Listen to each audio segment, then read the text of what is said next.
13 বছর আগে আজকের দিনে এই বাড়িতেই হামলা চালায় মাওবাদীর দল, আর এখান থেকেই তুলে নিয়ে যায় বাবা ও ছেলেকে।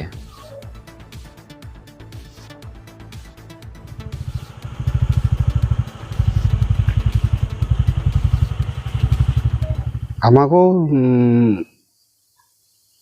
সন্দেহভাজন পুলিশ প্রশাসন অ্যারেস্ট করেছিল। অ্যারেস্ট করার পরে আমি জেল গেছিলাম। 3 মাস জেল খেটেছিলাম। 3 মাস জেল খেটে আমি বার হলাম। তো বাকি আমার সাথে যারা জেল খেটেছিল তারা জেলেই ছিল। আমি সে বিভিন্ন বাবার পরিচিত, বাবা আমাদের SC/ST কাউন্সিলে কাজ করতেন, বা বিভিন্ন আত্মীয়র সাথে বাবার পরিচিত থাকার জন্য জেল থেকে তাড়াতাড়ি বাবা বার করে। সেই সন্দেহভাজক একটা ওদের পক্ষে চলে এসেছে এত তাড়াতাড়ি রাজেন সিং বার হলো কী কারণে। আরেক বিশেষ কারণ হয়েছিল যে আমি যে জেল থেকে বার হয়েছিল, নিশ্চয়ই তাহলে পুলিশ প্রশাসনের সাথে ওর যোগাযোগ আছে, এই কারণে পুলিশ প্রশাসন ওকে তাড়াতাড়ি ছেড়ে দিয়েছিল। কিন্তু ওরাও আমাকে ভুল সন্দেহ করেছিল। এটা কিন্তু আমি বলবো বারবার, আমি আমার গ্রামের লাস্ট বাড়ি, এখানে পুলিশ প্রশাসনও আসতো আমাদের গ্রামকে। তো গ্রামে এসে আমাদের সেই পরিচিত একটা বাবার ভালোই একটু আছে, বাবার এখানে যে মাস্টার বলে পরিচিত আছে, তো সেই মাস্টার করেও পুলিশ প্রশাসনও ঢুকতো, বা যে কোনো অফিসার লোকালও ঢুকতো। সেভাবেও আমাকে ওনারা সন্দেহ করেছিল। ওটা ওনারা ভুল সন্দেহ করেছিলেন। আগে কিন্তু ব্যাখ্যা করা উচিত ছিল যে এই কী কারণে এত তাড়াতাড়ি জেল থেকে বার হয়েছে। জেল থেকে বার হওয়ার পরে সূর্য, যে আমাদের মাওবাদী স্কোয়াডের যিনি ছিলেন দায়িত্বের, উনি আমাকে একটা চিঠি পাঠিয়েছিল যে কলকাতা একটা সংগঠন আছে, ওনাদের সাথে আপনি যোগাযোগ করুন, ওখানে আপনি কাজ করুন। তাতে আমি ওটা অ্যাভয়েড করেছি যে আমি কোনো কাজে আমি থাকবো না, আমি বাড়িতে শান্তিভাবে থাকতে চাই। আর এখন আমি সেই বলে আমি ওরাকে করেছি। তা ওরা লাস্ট অবধি আমার কাছে খবর এসে যায় যে ওদের মাধ্যমেই যে ওর পরিবারে ওকে অ্যাটাক করা হবে, না ওর বাবাকে, ভাইকে অ্যাটাক করা হবে। তো আমি সেই মাঝখানে আমি কিছু প্রশাসনের সাথে বা ইয়ার সাথে আমি কথা বলে সেই প্রশাসন আমাকে বাইরে রেখেছিল। বাইরে রাখার পরে আমি কিছুদিন থাকার পরে আমি সেই 14-11 তারিখে আমি সকালবেলায় আমি আমার বাড়ি এসেছি 9টা-10টার দিকে। আমি বাড়ি ঢোকার সময় বুঝতে পেরেছি যে আমাকে আজ অ্যাটাক হবে। তো বাবা বলল, আমি শুনো বাবা, আমি প্রসাদ খেয়ে, আমাদের ওই দিনটা কি বলবো, গ্রামে গঞ্জে যেটা গোয়াল পূজা বলে, বান্দনা পরব, সেই উপলক্ষে আমি এসেছিলাম আর কি। তো বাবা বললো থাক, আমি সাথে থাক না, আজ কী আছে, কোনো অসুবিধা নেই, পরের দিন চলে যাবি। তো সেই পুজোর প্রসাদ খাওয়া শেষ হওয়া হয়েছে, সেই মাত্রে ওনারা অ্যাটাক করেছে মাওবাদী। সূর্যর ফুল টিম এসেছিল, সূর্য এসেছিল, এই বিদ্যুৎ সব ছিল। মোটামুটি 20-22 জনের একটা টিম এসেছিল। প্রথমে এসে এলোপাতাড়ি গুলি করে ঢুকে এসে বাউন্ডারির ভিতরে ঢুকে বউদের সাথে, আমার বোনের সাথে তর্ক বিতর্ক, ভাইদের সাথে তর্ক বিতর্ক। 1 যুগেরও বেশি সময়, 13টা বছর আগেকার কথা। পুরুলিয়ার অযোধ্যা পাহাড়তলির বলরামপুরের খুনটার গ্রাম। মাওবাদীদের সশস্ত্র স্কোয়াড অযোধ্যা পাহাড় থেকে নেমে এসে মশাল মিছিল করে। তারপর বাবা ছেলেকে ঘর থেকে টেনে গুলি করে খুন করে। বাবা অজিত সিং সর্দার ও ছোট ছেলে রমেশ সিং সর্দার ওরফে বাঁকু ছিলেন তৃণমূলের সঙ্গে যুক্ত। বাবা ওই এলাকার শিক্ষক হওয়ায় তাঁর একটা আলাদা পরিচিতি ছিল সুনাম, যা মাওবাদীদের কার্যকলাপে প্রতিবন্ধক হয়ে দাঁড়িয়েছিল। তাই সমগ্র স্কোয়াড অযোধ্যা পাহাড়ের ডেরা থেকে নেমে ওই তৃণমূল আদিবাসী শিক্ষক নেতার বাড়ি ঘিরে নেয়। পরিবারের মহিলাদের মারধর করে। তৎকালীন CPI মাওবাদীদের রাজ্য কমিটির সদস্য অর্ণব দাম ওরফে বিক্রম ওরফে সূর্যর নেতৃত্বে বাবা ছেলেকে খুন করে। যা রাজ্যে পালাবদলের পর জঙ্গলমহলে মাওবাদীদের হাতে শেষ খুন। বাড়ি থেকে 100 মিটার দূরে ঠিক এখানেই মাওবাদীর দল নিয়ে এসেছিল শিক্ষক অজিত সিং সর্দার এবং তার ছেলে বাঁকুকে। তারপরই ওই দুইজনকে পয়েন্ট ব্ল্যাঙ্ক রেঞ্জ থেকে গুলি করে খুন করে মাওবাদীরা। রাজ্যে পালাবদলের পর মাওবাদীদের খুনের রাজনীতির ইতি এই ঘটনায়। লাগাতার পুলিশি অভিযানে গ্রেপ্তার থেকে আত্মসমর্পণ, এভাবেই জঙ্গলমহল থেকে জমি হারায় মাওবাদীরা। সেই সঙ্গে তারা জনগণের আদালতে শাস্তি দিতে চেয়েছিল নিহত ওই শিক্ষকের বড় ছেলে তৃণমূল নেতা রাজেন টুডুকে, কারণ তিনি যে মাও সংগঠনের কথা শুনতে চাননি। তাই খুন হয়ে যাবার আশঙ্কায় তিনি ছাদ থেকে ঝাঁপ দিয়ে পালিয়ে বাঁচেন। মানে ঘরের মধ্যে কেরোসিন ঢালাঢালি করে, মোটর সাইকেলে আগুন জল এই কেরোসিন দিয়ে জল ঢালে। বাবা এই ভাইটা এসে জল ঢালছিল, তো ওরা আসে মারামারি করছিল যে কেন দিচ্ছে আগুন জ্বালিয়ে। এ করতে ওরা তা দরজা খুলে বাবাকে আর ভাইকে টেনে নিয়ে গিয়ে সেই পথে আমি তো বলি এখন তো আমাকে যে কোনো পরিবারটাতে এরা ইয়া করবেই, আজ আমাকে এরা মারবেই। কিন্তু আমি সেই সময় ছাদ থেকে আমি ঝাঁপ দিয়ে দিলাম। ঝাঁপ দিয়ে আমি সোজা ক্যাম্পে চলে গেছি।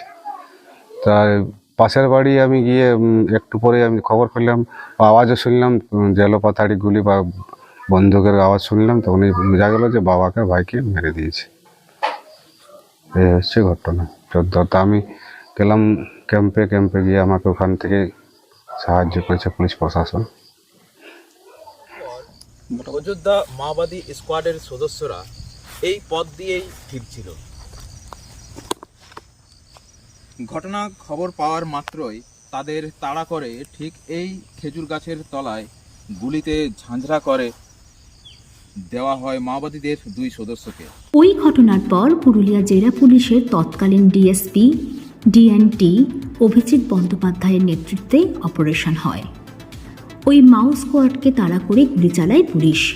দুপক্ষের হয় গুলি বিনিময়। পুলিশের সেই গুলিতে ঝাঁঝরা হয়ে যান অযোধ্যা স্কোয়াডের দুই সদস্য বিদ্যুৎ ও সুরেশ।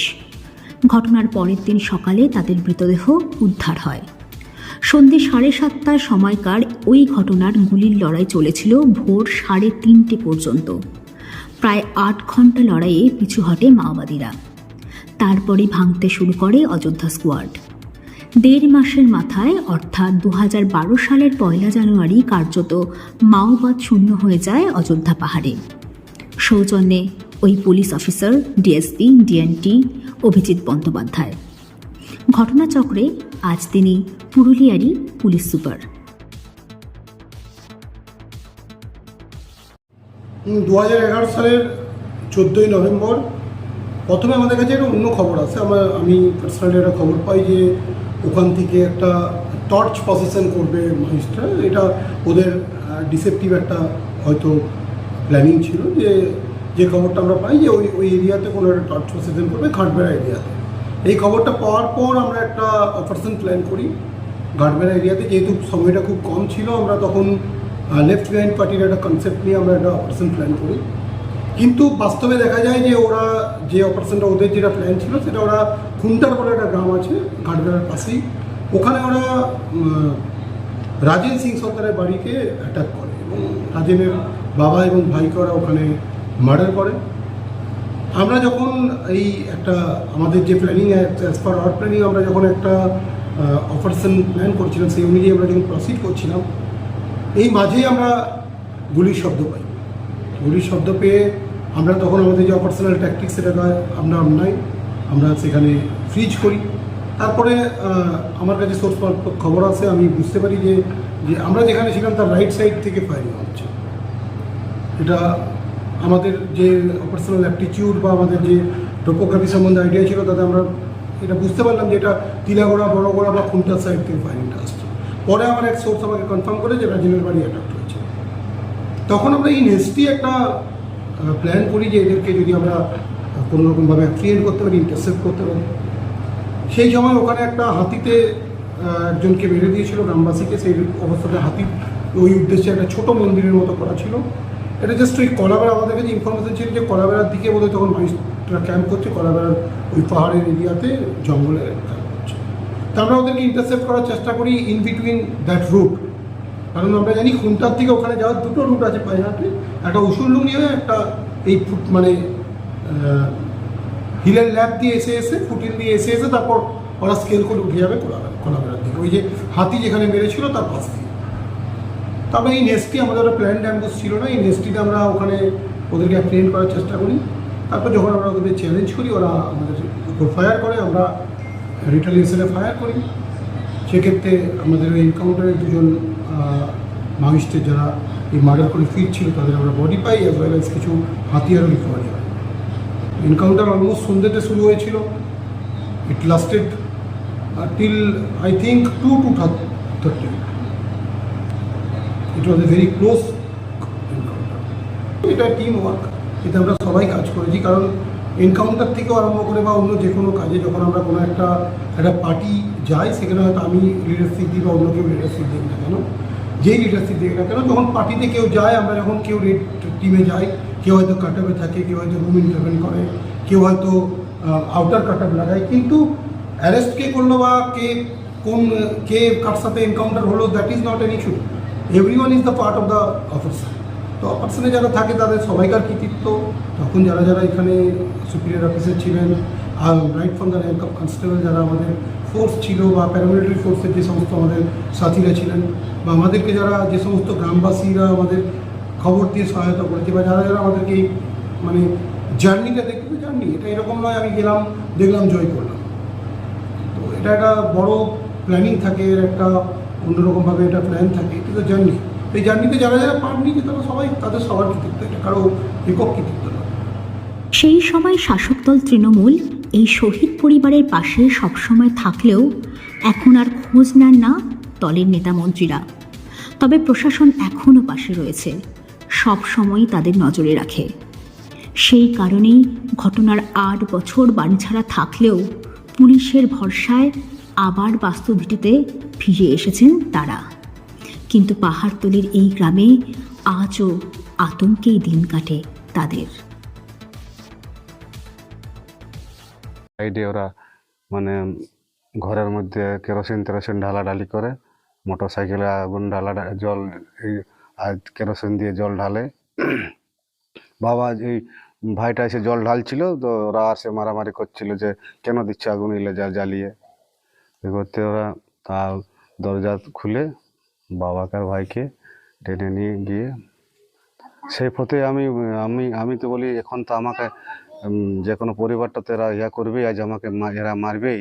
কিন্তু আমি সেই সময় ছাদ থেকে আমি ঝাঁপ দিয়ে দিলাম, ঝাঁপ দিয়ে আমি সোজা ক্যাম্পে চলে গেছি। তার পাশের বাড়ি আমি গিয়ে একটু পরে আমি খবর পেলাম, আওয়াজও শুনলাম, জেলোপাতাড়ি গুলি বা বন্দুকের আওয়াজ শুনলাম, তখনই বোঝা গেল যে বাবাকে ভাইকে মেরে দিয়েছে। গেলাম ক্যাম্পে গিয়ে আমাকে ওখান থেকে সাহায্য করেছে পুলিশ প্রশাসন।